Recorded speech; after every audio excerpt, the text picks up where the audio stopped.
বাংলাদেশ ঘিরে ভূরাজনীতিতে নীরব প্রতিযোগিতা। সরকার ও দলগুলোর সঙ্গে বৈঠকে সরব কূটনীতিকরা, মরিয়ার স্বার্থ রক্ষায় মত বিশ্লেষকের। দেশের স্বার্থে গুরুত্ব সরকারের।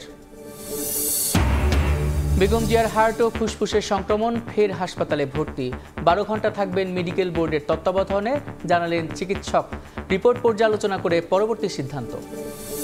প্রয়োজনীয় যে অক্সিজেন দরকার সেটা এখান থেকে কেনা হয় না, এটা বাইরে থেকে কেনা হয়। এখানে যা উৎপন্ন হয় হাসপাতালে দেখা গেছে তার 20%ও এখনো নিতে পারে না। বরিশালে সরকারি প্ল্যান বসিয়েও বেসরকারি প্রতিষ্ঠান থেকে বেশি দামে কেনা হচ্ছে অক্সিজেন। হাসপাতাল কর্মকর্তাদের কমিশন বাণিজ্যের অভিযোগ। বিদেশিদের পরামর্শে শ্রম আইন সংশোধন করেছে সরকার। অভিযোগ পোশাক খাতের শীর্ষ 3 সংগঠনের। শিল্পে অস্থিরতা বাড়ার শঙ্কা। সংশোধিত আইনে শ্রমিকের সুরক্ষা দেখছেন নেতারা।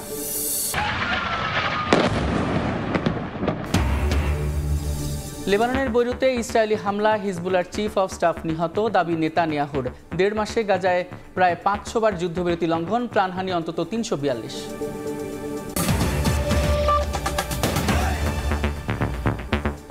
সকালের সময় সঙ্গে আছি আমি সাদিক হাসান ইমন। বাংলাদেশের কূটনৈতিক মানচিত্রে যেন নীরব প্রতিযোগিতা চলছে। ভূরাজনৈতিকভাবে গুরুত্বপূর্ণ ঢাকার কাছাকাছি কারা থাকবে, প্রায় প্রতি সপ্তাহে কূটনীতিকদের বৈঠক হচ্ছে সরকার, রাজনৈতিক দল কিংবা সুশীল সমাজের সঙ্গে। বিশ্লেষকরা বলছেন 24-এর 5 আগস্টের পর বড় পরিবর্তন এসেছে কূটনৈতিক পাড়ায়। সবাই মরিয়া নিজেদের স্বার্থ রক্ষায়। পররাষ্ট্র মন্ত্রণালয় বলছে নয়া পরিস্থিতিতে সবার তৎপরতাতেই নজর আছে। জাতীয় স্বার্থকেই গুরুত্ব দিচ্ছে অন্তর্বর্তী সরকার। আব্দুল্লাহ শাফির প্রতিবেদন। বাংলাদেশে বিদেশি কূটনীতিকদের তৎপরতা যেন নির্বাচনী সংস্কৃতির অংশ, কিন্তু 5 আগস্ট পরবর্তী বাস্তবতায় বেশ কিছু গুরুত্বপূর্ণ পরিবর্তন লক্ষণীয়। এতদিন যারা এই দৌড়ঝাঁপে সবচেয়ে বেশি সরব ছিল, সেই যুক্তরাষ্ট্রের তৎপরতা যেন দৃশ্যমান নেই বললেই চলে। বিপরীতে চীনের তৎপরতা যে কোনো সময়ের চেয়ে বেশি। ভারত পাকিস্তান প্রশ্নে সম্পর্কের ওঠানামা আকাশ পাতাল। নতুন মুখ, তুরস্কের আগ্রহ এই অঞ্চলের কূটনৈতিক সমীকরণকে নতুন মাত্রা দিয়েছে। ঢাকা এসব সমীকরণ কিভাবে দেখছে? চীনা দূতাবাসের তথ্য মতে 2024 সালের 5 আগস্টের পর রাষ্ট্রদূত ইয়েন ওয়াও প্রায় 140টির মতো পাবলিক ইভেন্টে অংশ নিয়েছেন। সৌজন্য সাক্ষাৎ করেছেন বিএনপি চেয়ারপারসন বেগম খালেদা জিয়ার সঙ্গে। বেশ কয়েকবার বসেছেন বিএনপি এবং এনসিপি নেতাদের সঙ্গেও। জামায়াত ইসলামীর আমির ডাক্তার শফিকুর রহমান ছাড়াও দলটির শীর্ষ নেতৃত্বের সঙ্গে বৈঠক করেছেন বেশ কয়েকবার। এর বাইরে বাংলাদেশে জাতিসংঘের আবাসিক প্রতিনিধি ও ইউরোপীয় ইউনিয়নের রাষ্ট্রদূতের সঙ্গেও বৈঠক করেছেন তিনি। পেশাজীবী ফোরামের সঙ্গেও বেশ কয়েকবার বসেছেন তারা। 20টি দ্বিপাক্ষিক ইভেন্টে অনুষ্ঠিত হয়েছে, যেখানে 2 দেশের গণমাধ্যম কর্মী, রাজনৈতিক ব্যক্তিত্বরা দেশটি সফর করেছেন। বলা যায় পরিবর্তিত পরিস্থিতিতে যে কোনো সময়ের চেয়ে সরব চীনা দূতাবাস। বিপরীতে গণতন্ত্র, মানবাধিকার নিয়ে সবসময় সরব থাকা যুক্তরাষ্ট্র যেন অনেকটাই নিষ্ক্রিয়। প্রায় 1.5 বছর ধরে ঢাকায় নেই দেশটির রাষ্ট্রদূত। কাজ করছেন দূতাবাসের charge d' affaires Tracey Ann Jacobson. পট পরিবর্তনের পর হাতে গোনা কিছু কর্মসূচিতে অংশ নিয়েছেন তিনি। মার্কিন দূতাবাসের এত কম তৎপরতা গত 2 দশকে দেখা যায়নি। এদিকে গত 1.5 দশকে ভারতের সঙ্গে বাংলাদেশের সম্পর্ক যতটা উচ্চতায় ছিল, 5 আগস্টের পর তা ততটাই তলানিতে। শেখ হাসিনা ইস্যুতে অনেকটা মুখ দেখাদেখি বন্ধ হওয়ার মতো। থাইল্যান্ডে প্রধান উপদেষ্টা ডক্টর মোহাম্মদ ইউনূস ও ভারতের প্রধানমন্ত্রী নরেন্দ্র মোদীর সাক্ষাৎ, একটি এফওসি ও সম্প্রতি 2 দেশের জাতীয় নিরাপত্তা উপদেষ্টার বৈঠক ছাড়া আর কোনো দ্বিপাক্ষিক বৈঠক হয়নি। তবে থেমে নেই বাকযুদ্ধ। ঠিক এর বিপরীত চিত্র পাকিস্তানের সঙ্গে। সম্পর্ক উন্নয়নে দ্বিপাক্ষিক যোগাযোগ ও বৈঠক বেড়েছে গত 5 বছরের তুলনায় 5 গুণ। 5 আগস্টের পর বৈঠক হয়েছে প্রায় 80টি। এর মধ্যে দেশটির প্রধানমন্ত্রী শাহবাজ শরীফের সঙ্গে প্রধান উপদেষ্টা ডক্টর ইউনূসের বৈঠক হয়েছে 3 বার, যেখানে 5 আগস্টের আগে গত 6 বছরে বৈঠক হয়েছে 16টি। পিছিয়ে নেই মুসলিম বিশ্বের অন্যতম প্রভাবশালী দেশ তুরস্ক। গত 1.5 বছরে 2টি এফওসি, মন্ত্রী পর্যায়ের সফর, প্রতিরক্ষা খাতেও 2 দেশের সশস্ত্র বাহিনীর যোগাযোগ বেড়েছে বহুগুণ। আলোচনায় এসেছে প্রতিরক্ষা ড্রোন তৈরির কারখানাও। বিশ্লেষকরা একে ডিপ্লোম্যাটিক প্যারাডাইম শিফট বলছেন। তাদের মতে বিশ্ব এখন বহু মেরুতে বিভক্ত। সবার চেষ্টা ঢাকায় নিজের হিস্সা নিশ্চিত করা। 5 আগস্টের পরের নতুন বাস্তবতায় চীন পিপল টু পিপল কানেক্টিভিটি বাড়ানোর চেষ্টা করছে। একই সাথে অন্যান্য রাষ্ট্রগুলো তাদের যে নতুন বাস্তবতার আলোকে তাদের যে প্রায়োরিটিগুলো সেগুলোকে তারা সেট করছে এবং সেখানে আমরা কনভার্জেন্স তৈরি করার জন্য চেষ্টা করছি। সেখানে কম্পেয়ার করার চাইতেও প্রায়োরিটি সেটগুলোর মধ্যে কিভাবে কনভার্জেন্স হচ্ছে সেটা ইম্পর্ট্যান্ট হবে। একদিকে ঝুঁকে যাওয়ার যেই প্রবণতা একসময় হয়তো ছিল, যেটাকে আমরা স্নায়ুযুদ্ধ সময় বলি, সেটা আর সম্ভব না, কারণ পুরো পৃথিবীর কাঠামোটাই কিন্তু একটা মাল্টিপোলারের দিকে চলে যাচ্ছে। অনেকেই মনে করেন সরকারের সঙ্গে বেশি সখ্যের কারণে আগের মতো দৃশ্যমান তৎপরতায় নেই যুক্তরাষ্ট্র। তবে সাবেক এই কূটনীতিক মনে করেন জো বাইডেন না থাকায় দুই পক্ষেই কিছুটা দূরত্ব বেড়েছে। আগের সরকার যদি থাকতো যুক্তরাষ্ট্রে তাইলে একরকম হতে পারতো, কিন্তু ট্রাম্পের কারণে এই সম্পর্কটা আর আগায় নাই, বরং এটা থিতিয়ে গেছে, থেমে গেছে। তো সুতরাং নতুন করে শুরু করার চেষ্টাও হয়তো কিছু কিছু করা হয়েছে, কিন্তু খুব অগ্রগতি আমি দেখি না। তো সুতরাং যুক্তরাষ্ট্র ওইদিকে পিছনে পড়ে গেছে। পররাষ্ট্র মন্ত্রণালয়ের মুখপাত্র মাহবুবুল হক জানিয়েছেন, বর্তমান সরকার বাংলাদেশের স্বার্থকেই অনুসরণ করছে। আব্দুল্লাহ শাফি, সময় সংবাদ, ঢাকা। বিএনপির চেয়ারপারসন বেগম খালেদা জিয়ার হার্ট ও ফুসফুসে ইনফেকশন ধরা পড়েছে। ভর্তি করা হয়েছে রাজধানীর এভার কেয়ার হাসপাতালে। রোববার সন্ধ্যায় স্বাস্থ্য পরীক্ষার জন্য নেওয়া হলে তাকে ভর্তি করা হয়। বেগম জিয়া 12 ঘন্টা মেডিকেল বোর্ডের নিবিড় পর্যবেক্ষণে থাকবেন বলে জানিয়েছেন ব্যক্তিগত চিকিৎসক doctor AZM Zahid Hossain. Report পর্যালোচনা করে নেওয়া হবে পরবর্তী সিদ্ধান্ত।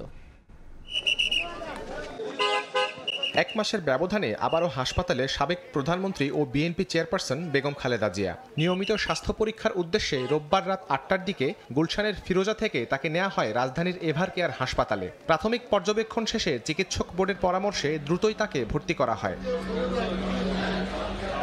দীর্ঘদিনের নানা শারীরিক জটিলতার সঙ্গে এবার যুক্ত হয়েছে চেস্ট ইনফেকশন, নিশ্চিত করেছেন চেয়ারপারসনের ব্যক্তিগত চিকিৎসা বোর্ডের সদস্য অধ্যাপক ডাক্তার FM সিদ্দিকী।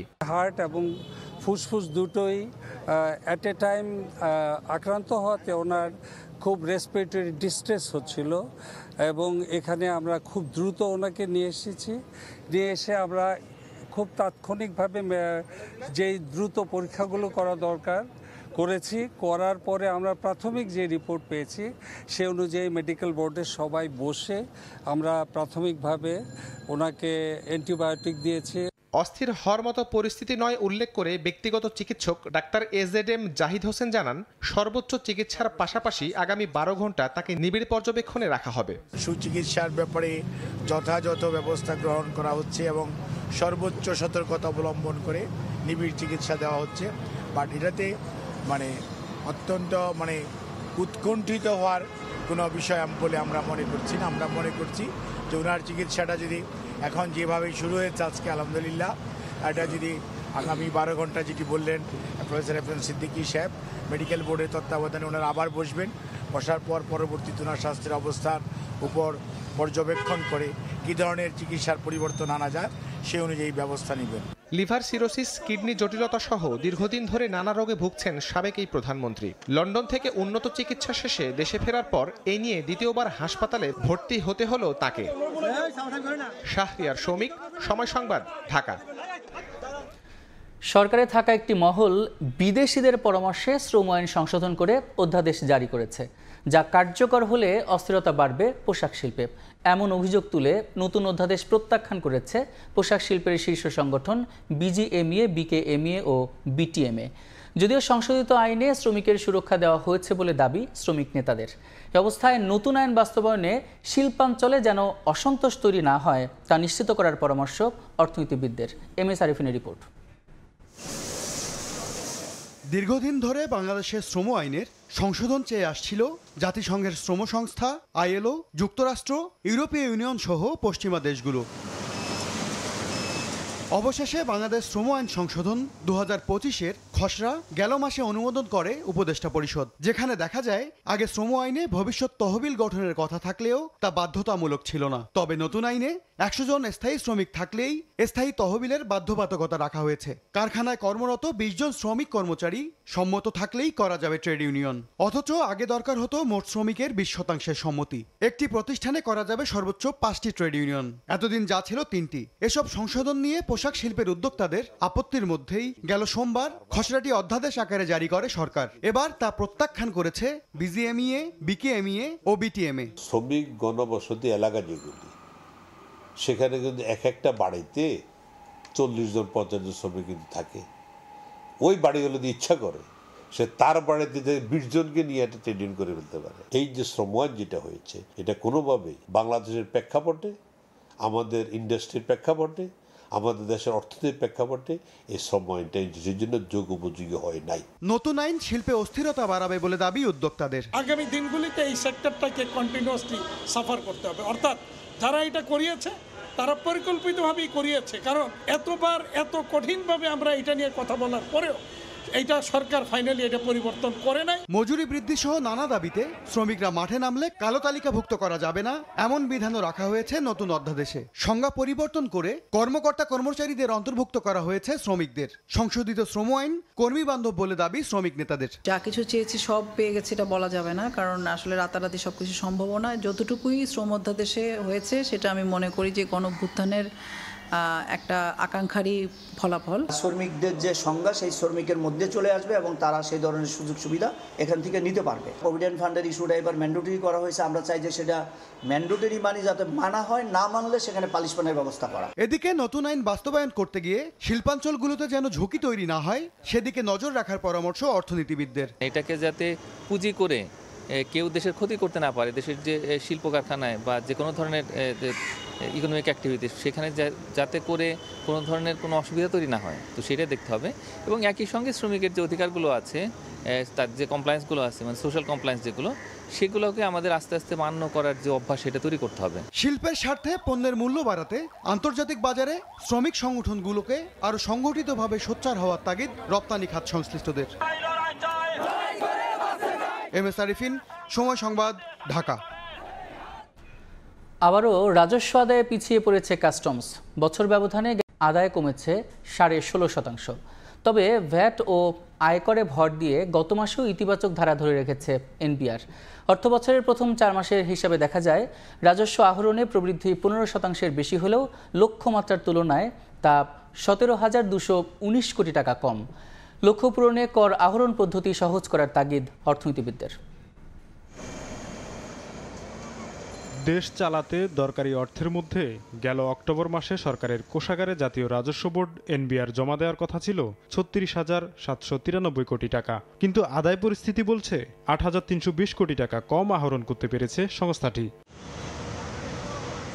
মাস ভিত্তিক রাজস্ব আদায়ের চিত্রে দেখা যাচ্ছে আগস্টের মতো অক্টোবরেও বছর ব্যবধানে কমেছে আমদানি শুল্ক ও আমদানি পর্যায়ে মূল্য সংযোজন কর বা ভ্যাট আদায়। তবে এ সময়ে রাজস্ব আদায়ের সবচেয়ে বড় খাত স্থানীয় পর্যায়ে ভ্যাট আদায় বেড়েছে 5.95%, আয়কর প্রায় 10% আর ভ্রমণকর বাবদ আদায় বেড়েছে 20%-এর বেশি।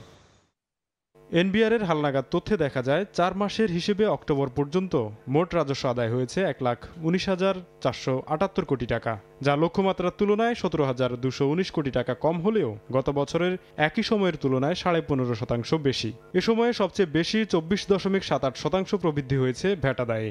এরপর রয়েছে আয়কর আর কাস্টমসের 4 খাত মিলে প্রবৃদ্ধি হয়েছে 4.53%। বাংলাদেশ কর জিডিপি অনুপাতের দিক থেকে সারা পৃথিবীর ভিতরে সর্বনিম্ন অবস্থান করছে। বাংলাদেশের কর আহরণের যে প্রক্রিয়া, বাংলাদেশের রাজস্ব সংগ্রহ করার যে প্রক্রিয়া এখনো পর্যন্ত জটিল। কর আহরণের জন্য ট্যাক্স নেট বাড়াতে হবে। আপনার কর আহরণের জন্য প্রত্যক্ষ কর থেকে কর বাড়ানোর জন্য আমাদেরকে প্রচেষ্টা চালিয়ে যেতে হবে। টিন যারা দিচ্ছে না তাদেরকে আইনের প্রক্রিয়া এনে তাদেরকে শাস্তি প্রদান করতে হবে, এবং যেটা করতে হবে সেটা হচ্ছে যে একটা রাজনৈতিক স্থিতিশীলতা, একটা অর্থনৈতিক স্থিতিশীলতা এবং এর সাথে একটা সামাজিক স্থিতিশীলতার প্রয়োজন। চলতি অর্থ বছরের রাজস্ব আদায়ের লক্ষ্যমাত্রা ধরা হয়েছে 5,64,000 কোটি টাকা, যা জিডিপির প্রায় 9%। তোফাজ্জল হোসাইন, সময় সংবাদ, ঢাকা। সকালের সময় আরও থাকছে। তাজরিন ফ্যাশনস অগ্নিকাণ্ডের 13 বছরেও মানবেতর দিন কাটাচ্ছেন শ্রমিকরা। চিকিৎসার অভাবে অনেকেই ফিরতে পারেননি স্বাভাবিক জীবনে। হতাহতদের ক্ষতিপূরণ এবং পুনর্বাসনের দাবি। মানুষের শরীরে প্রতি মুহূর্তে প্রয়োজন অক্সিজেন। একটু ঘাটতি মানেই শ্বাসকষ্ট, আর গুরুতর ঘাটতি মানেই জীবন সংকট। তাই হাসপাতালের চিকিৎসা ব্যবস্থায় অক্সিজেনকে ধরা হয় লাইফ সাপোর্টের প্রথম ধাপ। অথচ জীবন রক্ষাকারী অক্সিজেন নিয়েই বরিশালে চরম অব্যবস্থাপনা, অনিয়ম আর টাকার খেলা। সরকারি প্ল্যান্ট বসিয়ে রেখে বেসরকারি খাত থেকে অক্সিজেন কিনে লুটপাটের অভিযোগ উঠেছে। চুক্তির ওপর দোষারোপ সিভিল সার্জনের। সুমন হাসান ও সুজয় দাসের তোলা ছবিতে অপূর্ব রিপোর্ট।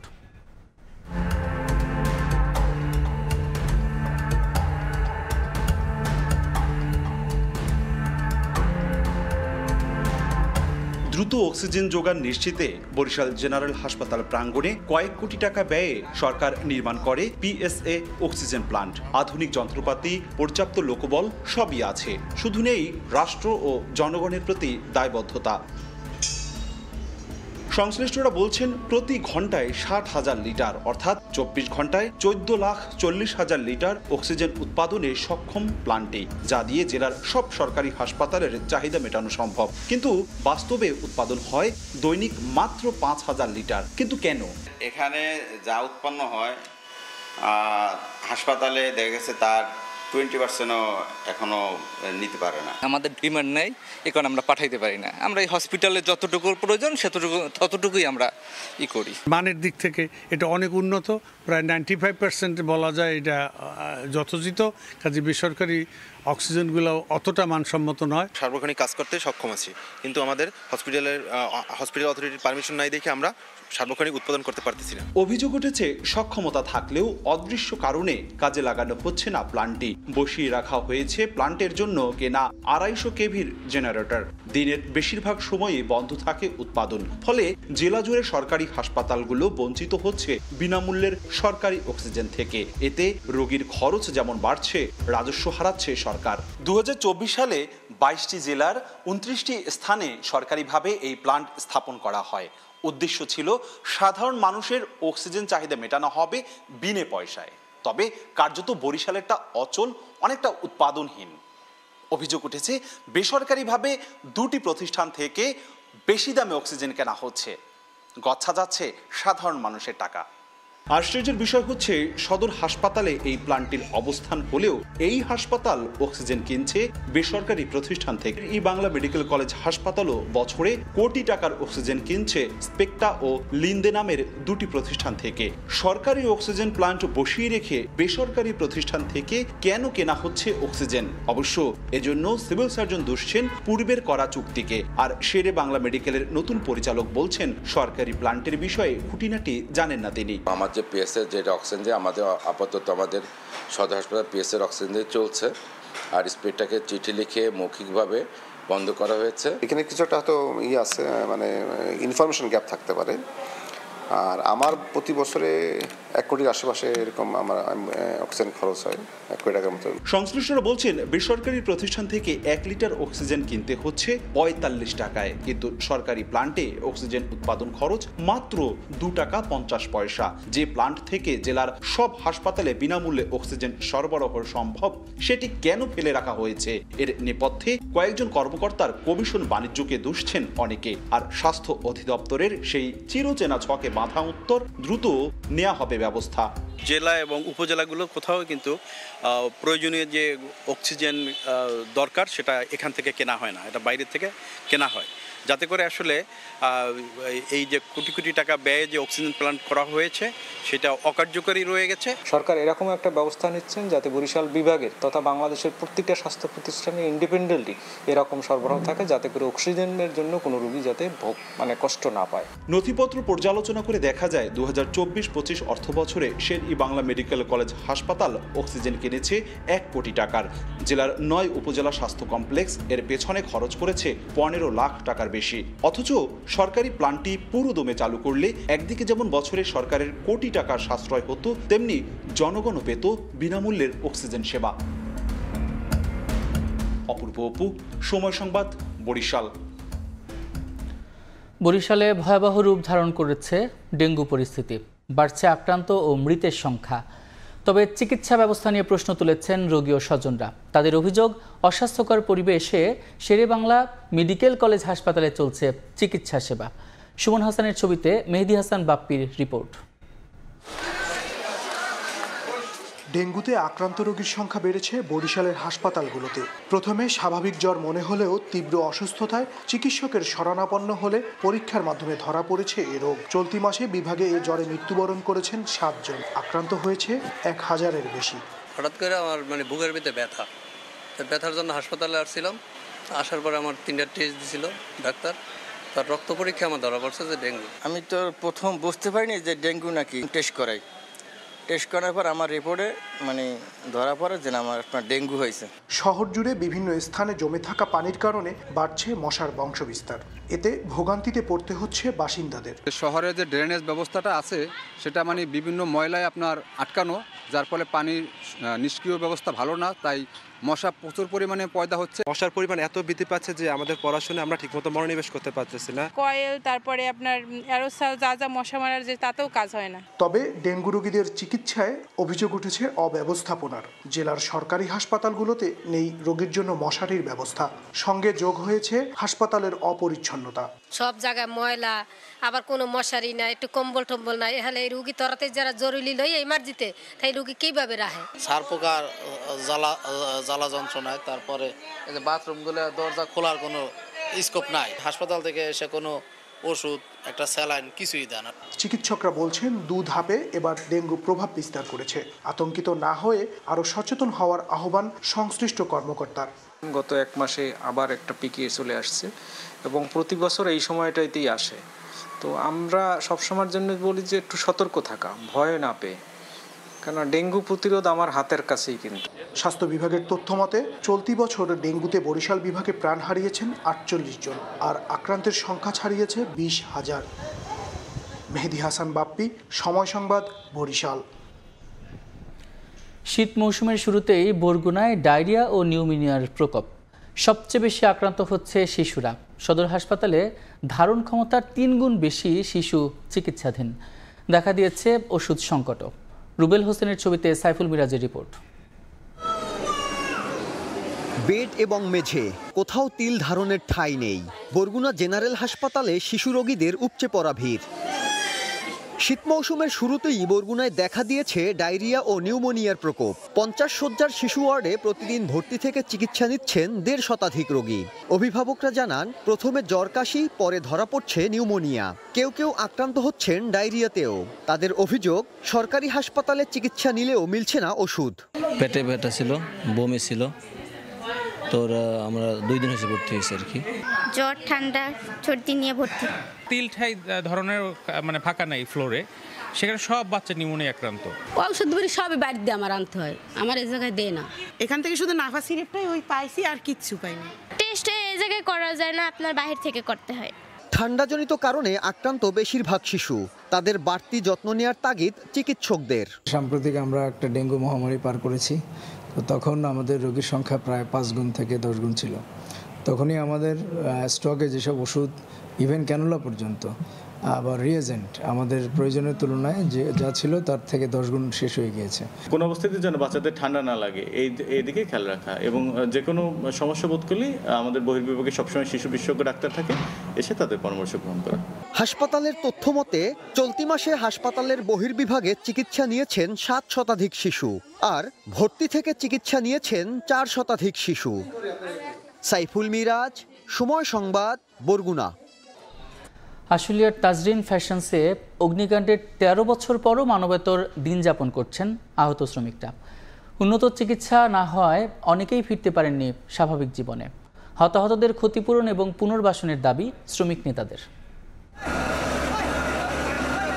2012 সালের 24 নভেম্বর সাভারের আশুলিয়ার নিশ্চিন্তপুরে তাজরিন ফ্যাশন পোশাক কারখানার নিচতলায় গুদামঘর হতে আগুন লাগে। মুহূর্তেই তা ছড়িয়ে পড়ে 9 তলার পুরো ভবনে। সেদিন জীবন বাঁচাতে যারা লাফিয়ে পড়তে পারেনি তারা মারা যান আগুনে পুড়ে। নিচের ফটক ছিল তালাবদ্ধ।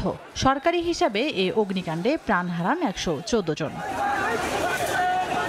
যেসব শ্রমিক উপরতলা থেকে লাফিয়ে নিচে পড়েছিল তারা বেঁচে গেছেন, তবে তাদের হাত পা, বুকের পাঁজর ও কোমরসহ শরীরের বিভিন্ন হাড় ভেঙে যায়। আগুনের সে ভয়ঙ্কর আতঙ্ক আজও তাদের তাড়া করে। আগুনের ইয়ারতন বাইরে হইতে পারি নাই, এরপর কে বাইর করছে হেডুক কইতেই না, যেমন জাফায়া আমরা নিচে পড়ছি। আমার 2 পায়ের মাংস ছিঁড়ে গেছে, বাম হাতে 17টা সেলাই, পেট 3 বার কাটা, চোখ 2 বার কাটা, আমি অনেক অসুস্থ। ঘটনার ১৩ বছর পরেও হতাহতদের মেলেনি ক্ষতিপূরণ ও সুচিকিৎসা। উন্নত চিকিৎসা না হয় অনেকেই ফিরতে পারেনি স্বাভাবিক জীবনে। অনেকে মানবেতর জীবনযাপন করছে। দীর্ঘ এ সময়ে নিজেদের অধিকার বঞ্চিত হওয়ায় ক্ষুব্ধ আহতরা। ইনকাম না থাকলে সংসারের কাছে বোঝা হয়ে গেছি, এই জীবন নিয়ে চলতে চাই না। আমাদের পুনর্বাসন এবং সুচিকিৎসা এবং দীর্ঘমেয়াদী জীবনের আয়ের সমতুল্য ক্ষতিপূরণ না দেন, তাহলে এই 4 দিনের ভিতরে আবারও শ্রমিকের লাশ দেখতে পারবেন। হতাহতদের ক্ষতিপূরণ, পুনর্বাসন ও দোষীদের শাস্তির দাবি শ্রমিক নেতাদের। সরকারের কাছে দাবি জানাই অবিলম্বে শ্রমিকদের ক্ষতিপূরণ, পুনর্বাসন, সুচিকিৎসা নিশ্চিত করা এবং এই তাজরিন ঘটনার এই জন্য যারা দায়ী ব্যক্তি, মালিক সহ যারা দায়ী ব্যক্তি, তাদের সকলকে বিচারের আওতায় এনে শাস্তি নিশ্চিত করা। তাজরিন ফ্যাশনস অগ্নিকাণ্ডে আহত হয়েছেন 1000-এর বেশি শ্রমিক আর পঙ্গুত্ব বরণ করেন 172 জন। সময় সংবাদ, সাভার। এই মুহূর্তে আশুলিয়ার তাজরিন ফ্যাশনের সামনে আছেন রিপোর্টার মুজাফর হোসেন জয়। সরাসরি যাচ্ছি তার কাছে। জয়,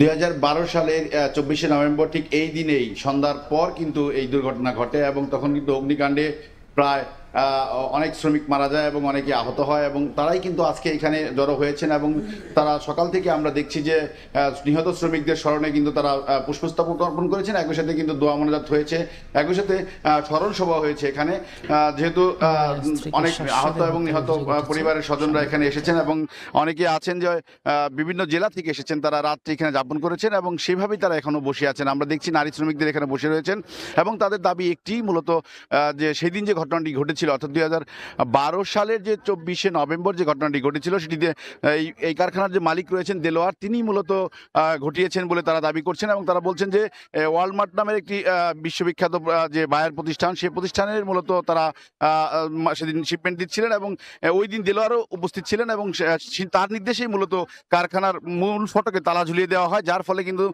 শ্রমিকরা বেরোতে পারেনি। অর্থাৎ ওই শিপমেন্টটি যাতে কোনোভাবে ঢিলে না হয় এর জন্যই তালা দিয়ে হয়েছিল এবং একই সাথে কিন্তু এই কারণেই এতগুলো শ্রমিক নিহত হয়েছিল এবং আগুনে পুড়ে মারা গিয়েছিল। এবং অনেকেই জানেন যে এই ভবনটি প্রায় 9 তলা বহুতলা একটি ভবন এবং এই 9 তলার 7 তলা, 6 তলা এবং 5 তলা এবং 3 তলা থেকে অনেকে লাফিয়ে পড়েছেন জীবন বাঁচাতে।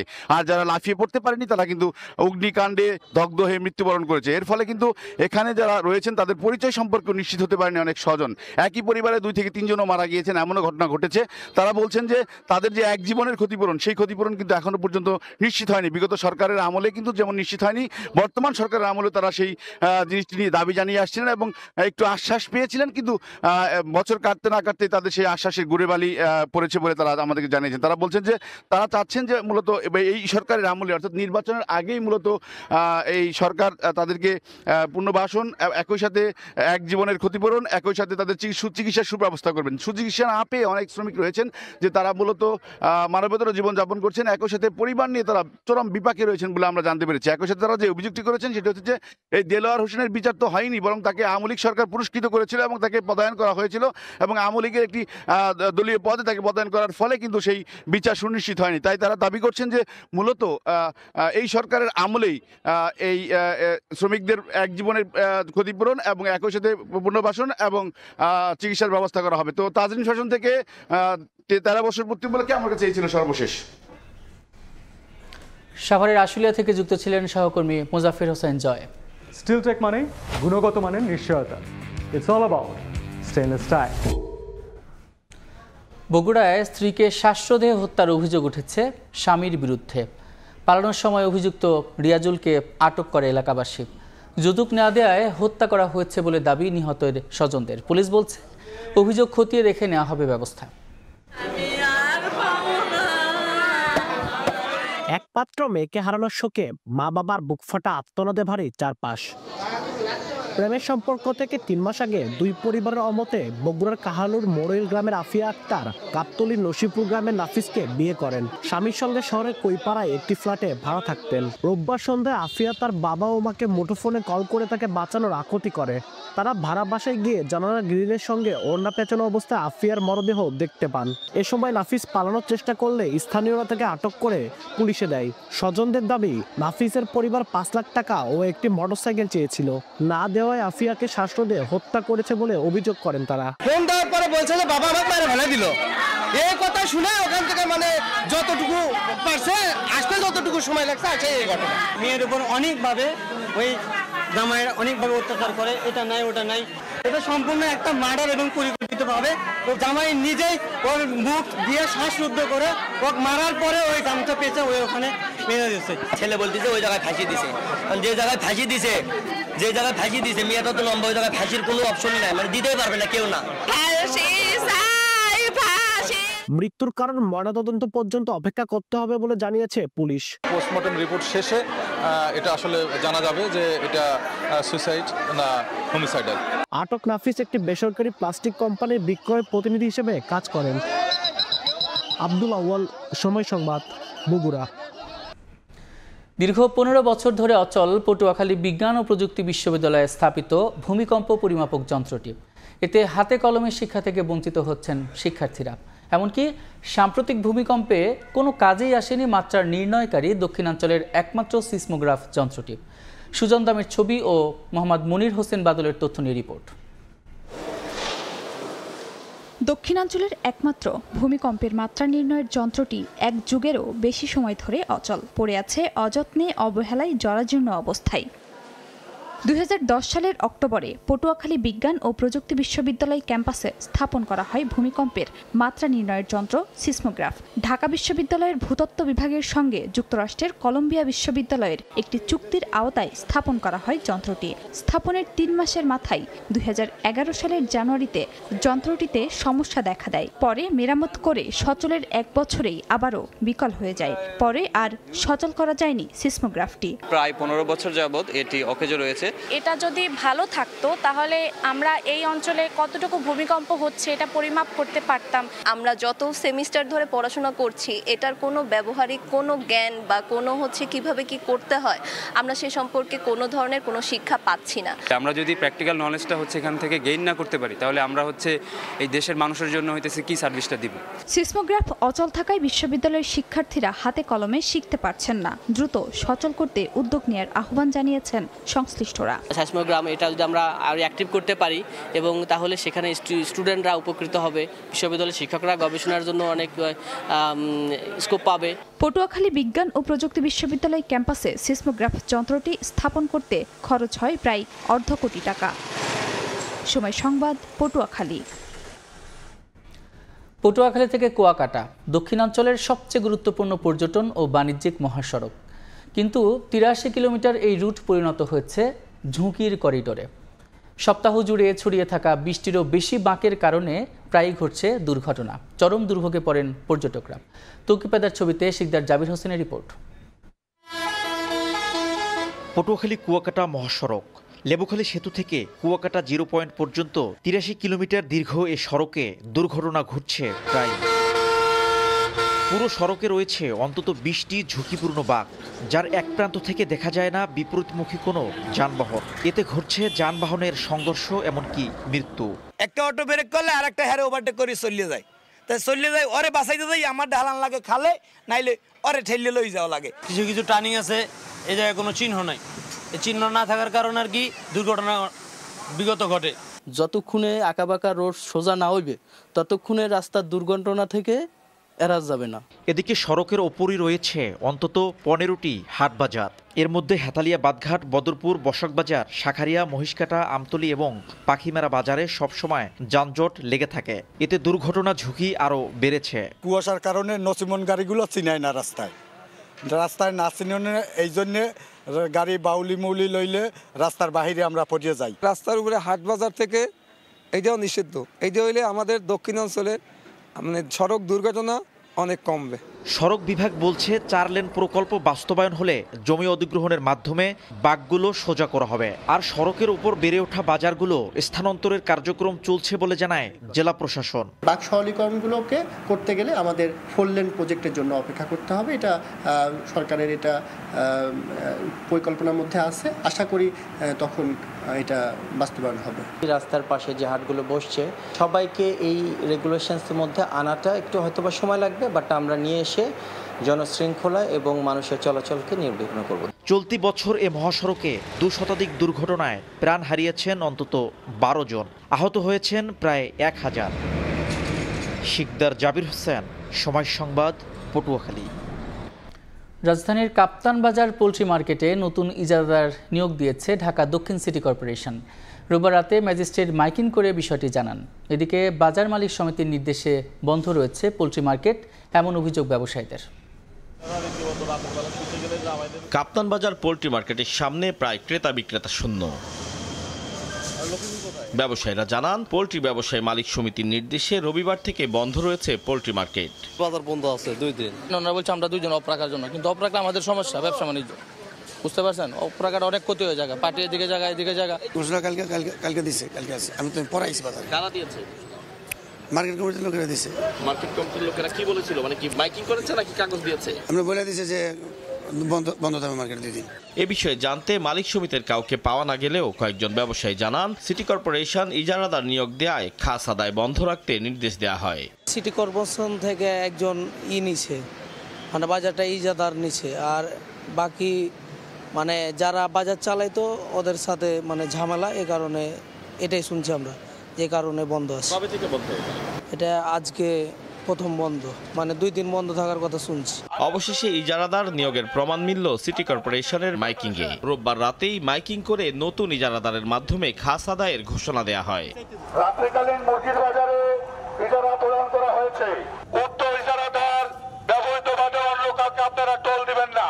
পোল্ট্রি মার্কেটের ইজারা পাওয়া প্রতিষ্ঠানের স্বত্বাধিকারী জানান, নিয়ম মেনে দরপত্রে অংশ নিয়ে ইজারা পেয়েছেন। 5 আগস্টের পর থেকে যারা পরিচালনা করে আসছে তাদের সাথে বিভিন্ন পর্যায়ে আলোচনা করার পরে তারা আমাদেরকে খাস কালেকশনে আসতে দেয়নি। কাপ্তান বাজারের মুরগি বাজারের সর্বোচ্চ দরদাতা হিসেবে আমরা দরপত্র পেয়ে সরজমিনে আমাদেরকে আজকে সিটি কর্পোরেশন একটু আগে আপনাদের সামনে বুঝিয়ে দিয়ে গেছে। খাস আদায় সংক্রান্ত জটিলতার অবসান হওয়ায় শান্তিপূর্ণভাবে ব্যবসা পরিচালনা করতে পারবেন বলে প্রত্যাশা ব্যবসায়ীদের। আতাউর কাউসার, সময় সংবাদ, ঢাকা। আমন মৌসুমে দিনাজপুরে জমে উঠেছে ধান বেচাকেনা। বিস্তারিত জানাতে গোপালগঞ্জ হাটে আছেন রিপোর্টার গোলাম নবী দুলাল। সরাসরি যাচ্ছি তার কাছে। আমি এই মুহূর্তে গোপালগঞ্জ ধানের হাটে রয়েছে। এখান থেকে সকাল থেকেই ধান কেনা বেচা জমজমাট। তবে গত হাটের চেয়ে আজকের হাটে কিন্তু প্রতি মন 50 থেকে 80 টাকা কমে বিক্রি হচ্ছে। আপনি দেখছেন যে প্রচন্ড ঠান্ডা এবং কুয়াশা, তারপরে কৃষকরা তাদের উৎপাদিত ধান কিন্তু এই গোপালগঞ্জ হাটে নিয়ে এসেছে।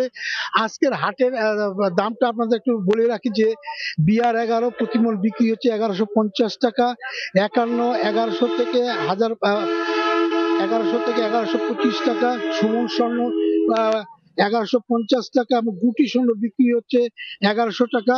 আরেকটি ব্যাপার হচ্ছে দিনাজপুরে এই যে আমনের এখন ভরা মৌসুম, এখন পর্যন্ত কৃষি বিভাগের তথ্য মতে প্রায় 30 ভাগ ধান কাটাই মারাই হয়েছে এবং এখনো 70 ভাগ ধান কিন্তু কাটা মারাই হয় নাই। আজকের কৃষকদের যেটা ক্ষোভ, তারা যেটা বলছেন যে এবার বিভিন্ন কারণে ধানের উৎপাদনটা কিছুটা কম হয়েছে, বিশেষ করে প্রাকৃতিক দুর্যোগ এবং আরেকটি বিষয় হচ্ছে পোকায় ধান কাটার কারণে, এই কারণে তাদের উৎপাদন কিছুটা কম হয়েছে। তারা যেটা বারবারই বলে আসছেন, যে দামে তারা ধান বিক্রি করছেন সেই দামে তাদের পোষাচ্ছে না, আর উৎপাদন খরচ অনেক বেশি পড়ে যাচ্ছে। এই কারণে তারা বলছেন যে আমরা যে দামে তারা ধান আজকে হাটে নিয়ে এসে বিক্রি করছে, অনেকে তারা লোকসানের কথাই বলেছেন। আরেকটি বিষয় হচ্ছে যে কৃষি অধিদপ্তর যেটা বলেছেন যে এবার দিনাজপুরে ভালো ফলন হলেও বিশেষ করে আপনার 2,60,000 হেক্টর জমিতে এবার ধান আবাদ হয়েছে এবং উৎপাদন লক্ষ্যমাত্রা তারা যেটা বলেছেন 8 লক্ষ মেট্রিক টন চাল আকারে। তবে সরকার যেটা দাম দিয়েছেন তারপর তারা বলছেন কৃষকরা যে সরকারের ঘরে ধান দেওয়া তাদের পোষাবে না, এই কারণেই সরকারের যে ময়েশ্চার অর্থাৎ 14% ময়েশ্চার যুক্ত ধান তারা ক্রয় করেন। তারা যে ধানটা এখানে উৎপাদন করেছে তারা বলছেন যে শুকনো ধান হলে তাদের আরো বেশি লোকসানের মুখে পড়তে হবে। সরকারের কাছে তারা বারবার যেটি অ্যাপিল করছেন যে কৃষি উপকরণের দাম তারা কমার জন্য বারবার বলেন এবং ধানের যেটা মূল্য নির্ধারণ করেছেন সেটাকে আরো বেশি করলে তাদের লাভ হবে। এবং আজকের কৃষকরা যে এই মাঠে এই গোপালগঞ্জ হাটে ধান নিয়ে এসে তারা বেচা বিক্রি করছেন এবং তারা যেটা বলছেন যে আগামীতে যে ধানের দাম যদি এইভাবে থাকে তাদেরকে লোকসান গুনতে হবে। আমার কাছ থেকে গোপালগঞ্জ হাটে ধান কেনা বেচার সর্বশেষ এই ছিল। দিনাজপুরের গোপালগঞ্জ হাট থেকে যুক্ত ছিলেন সহকর্মী গোলাম নবী দুলাল।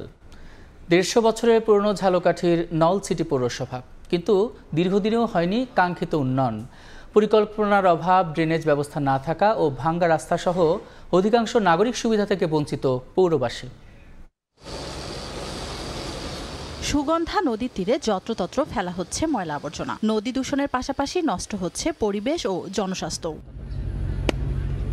24.16 বর্গ কিলোমিটার আয়তনের 150 বছরের পুরনো ঝালকাঠির নলছিটি পৌরসভাটি দ্বিতীয় শ্রেণীর পৌরসভার মর্যাদা পেলেও হয়নি কোনো উন্নয়ন। পৌরসভার 9টি ওয়ার্ডের 21টি সড়কের বেহাল দশা। এর মধ্যে অনুরাগ, সূর্যপাশা, সারদল, মালিপুর, নান্দিকাঠি ও নাঙ্গুলি সড়কের অবস্থা খুবই বেহাল। ভেঙে পড়েছে ড্রেনেজ ব্যবস্থাও।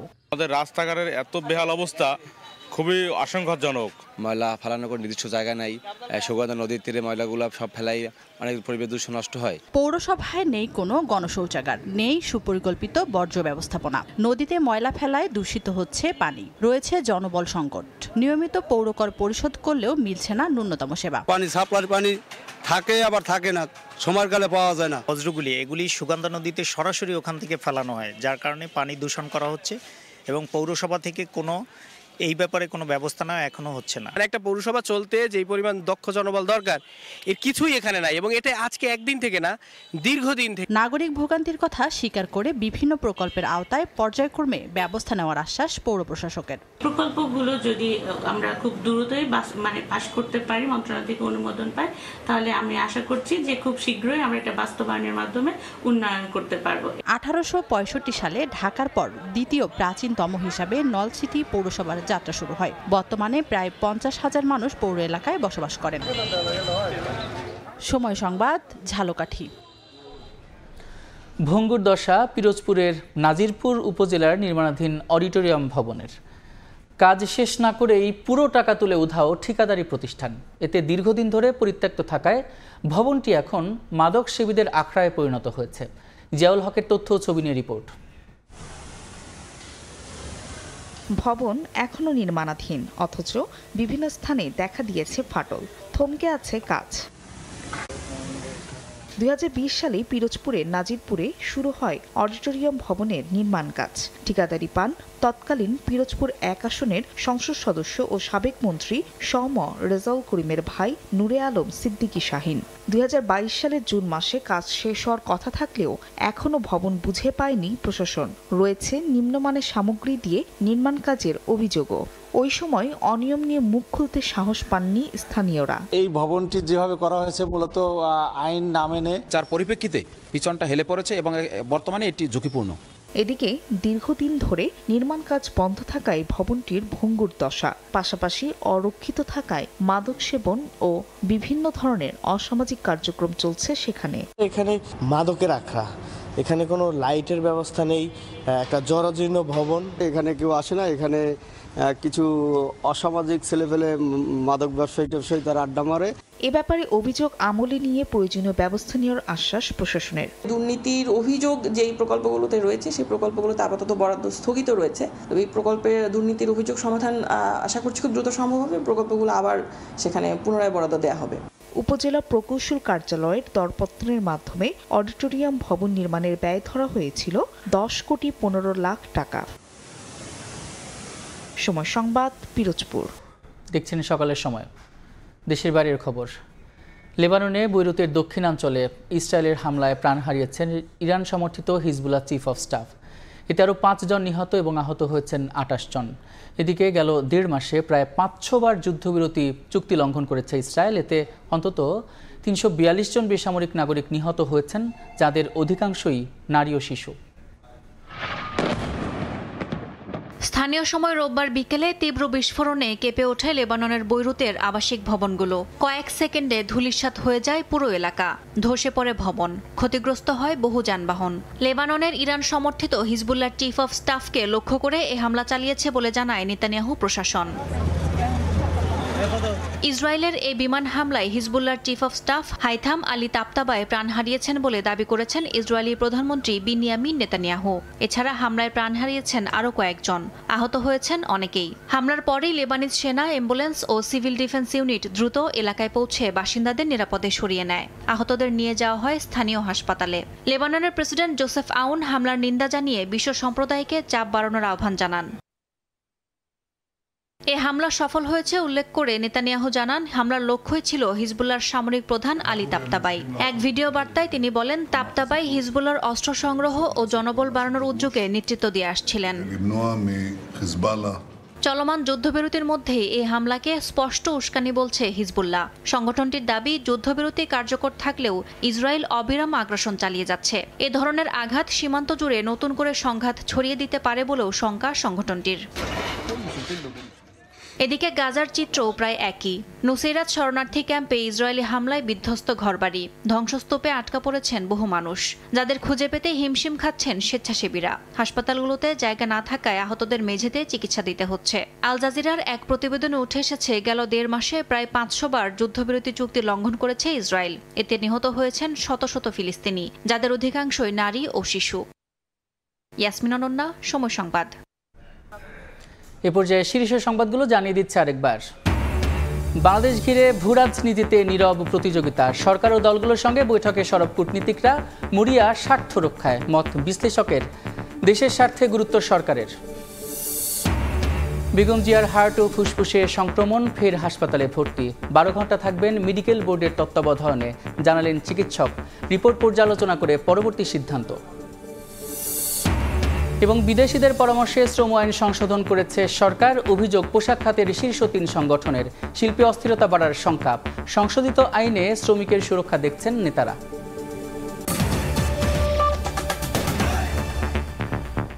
এই ছিল সকালের সময়ে। আন্তর্জাতিক সময়ের সঙ্গে থাকবেন আমিরুল ইসলাম আলিফ। ধন্যবাদ ইমন। আন্তর্জাতিক সময় নিয়ে আসছি কিছুক্ষণ পর, সঙ্গে থাকুন সময়ের।